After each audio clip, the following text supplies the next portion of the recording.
Падни стани. Таква ни е националната платформа за учење на далечина. На 2 дена пред стартот на учебната година, учениците и наставниците не можат да го реализираат закажаниот пробен онлайн час. И денеска, илјадници ученици и наставници се соочуваат со грешка во обидот на логирање на платформата. Немирот владее кај сите, иако збунетоста кај учениците е најголема. Министерката Царовска смирува и признава дека учебниот процес нема да биде лесен.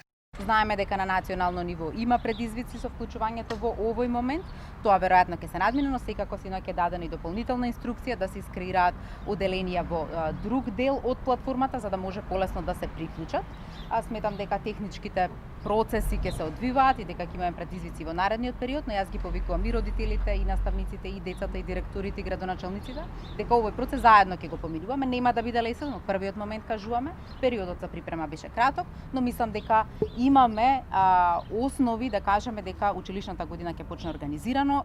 Но револтот не завршува тука. Сега својот глас го крена и ромите, кои немаат можност да го одберат ромскиот јазик, за да може полесно да се снаоѓаат на платформата.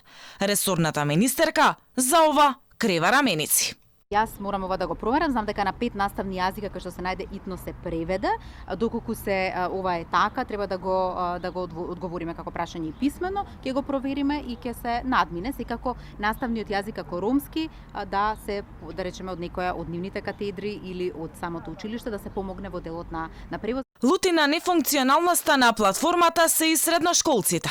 Како ќе успеат првите пробни часови кога платформата воопшто не е функционална кај повеќето ученици? На официјалната страница за платформата исто така покажува дека има и мобилна верзија, но во теорија мобилната верзија не е воопшто функционална. Останува неизвестно што ќе се случува од 1 октомври, кога мрежата целосно треба да биде во функција со 100 конференциски врски, видеосодржини и истовремено вклучени 100.000 корисници.